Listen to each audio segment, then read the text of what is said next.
tugas UAS dari mata kuliah biokimia. Di sini saya akan membahas tentang asam nukleat. Nah, yang pertama yaitu klasifikasi asam nukleat sederhana. Jadi, klasifikasi sederhana asam nukleat hanya ada dua jenis utama, yaitu DNA atau biasa disebut asam deoksiribosa nukleat dan RNA atau asam ribonukleat, yang dibedakan berdasarkan gula penatasannya atau deoksiribosa dan beberapa basa nitrogennya, yaitu timin pada DNA, urasil pada RNA, serta fungsinya dalam menyimpan informasi genetik DNA dan membantu sintesis protein atau RNA. Selanjutnya yaitu klasifikasi asam nukleat kompleks. Nah, asam nukleat kompleks diklasifikasikan sebagai asam nukleat terbagi menjadi dua jenis utama, yaitu DNA atau biasa disebut asam deoksiribonukleat dan RNA yaitu asam ribonukleat, dan keduanya merupakan polimer penyusun adalah nukleotida, dibedakan berdasarkan gula pentosa atau deoksiribosa pada DNA atau ribosa pada RNA.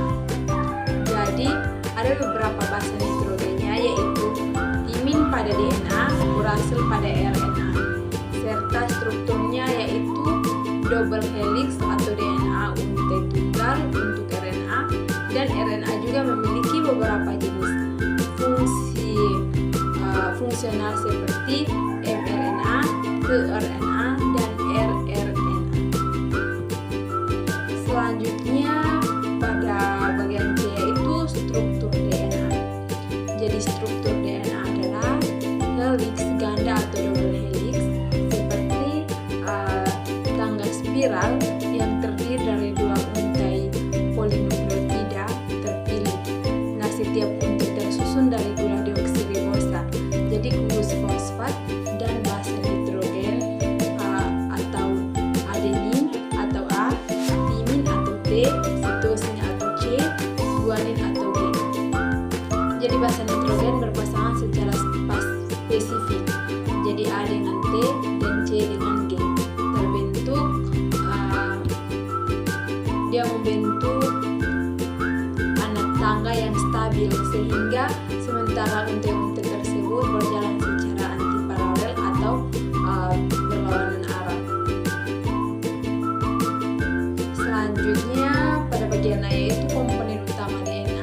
Nah, ada 3 komponen utama DNA. Yang pertama yaitu gula deoksiribosa, di mana gula karbonil, di mana gula berkarbon 5 atau pentosa yang menjadi bagian tulang punggung DNA. Yang kedua yaitu gula fosfat berikatan dengan gula pembentuk tulang punggung helix yang kuat. Yang ketiga yaitu basa nitrogen, yaitu 4 jenis basa yang menyimpan kode genetik atau purin yaitu adenin atau A, guanin atau G, dan pirimidin ada sitosin atau C, dan timin ada T. Pada bagian D yaitu ada struktur RNA. Jadi struktur RNA terdiri dari untai tunggal nukleotida yang meliputi gula ribosa, gula fosfat, dan basa nitrogen atau adenin, guanin, sitosin, urasil atau U. Jadi berbeda dengan DNA yang beruntai ganda atau RNA umumnya beruntai tunggal, jadi single stranded, dan memiliki gugus hidroksil atau OH tambahan pada gula ribosa, membuatnya lebih tidak stabil dan rantai terurai, sering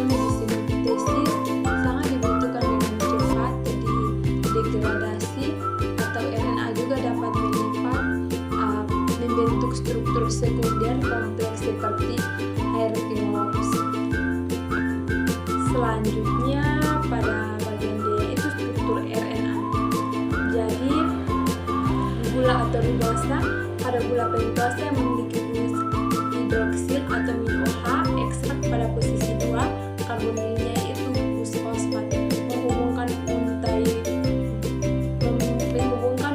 gula ribosa membentuk tulang punggung molekul atau RNA.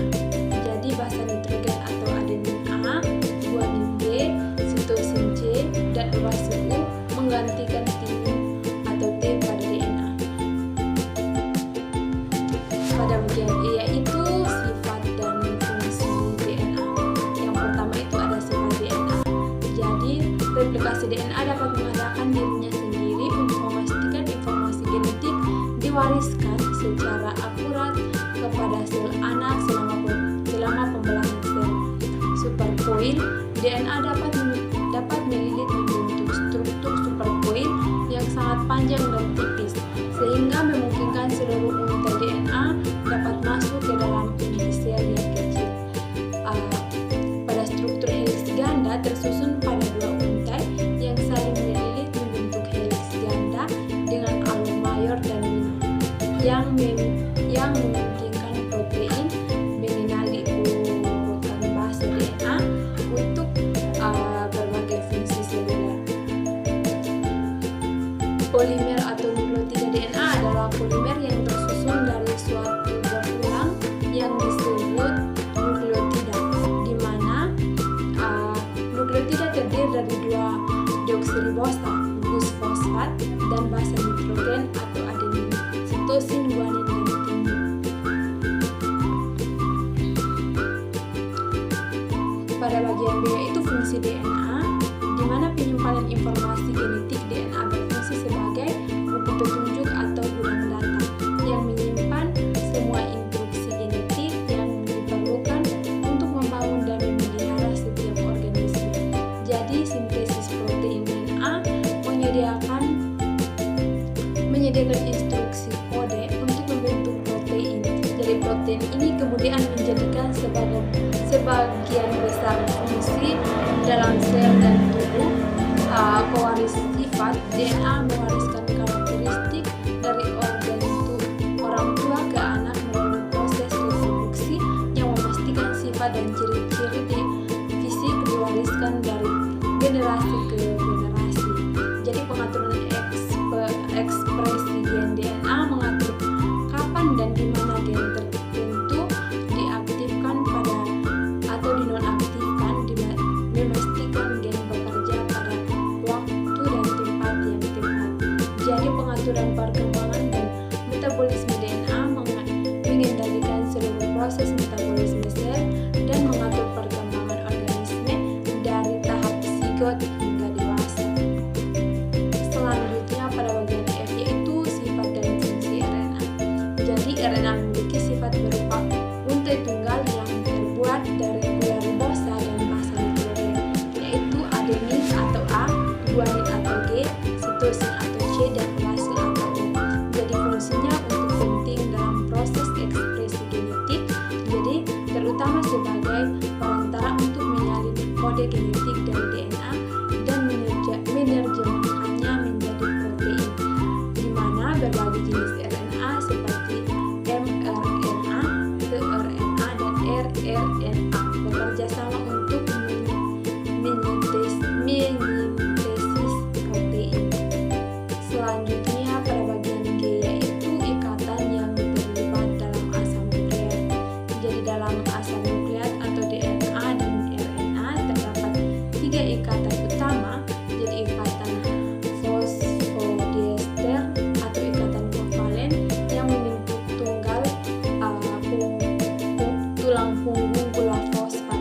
Jadi ikatan gliksidik atau menghubungkan gula dengan basa nitrogen, dan ikatan hidrogen atau menjembatani 2 untai DNA atau RNA melalui pasangan basa komplementer seperti A berikatan dengan T dan G berikatan dengan C. Jadi ikatan ini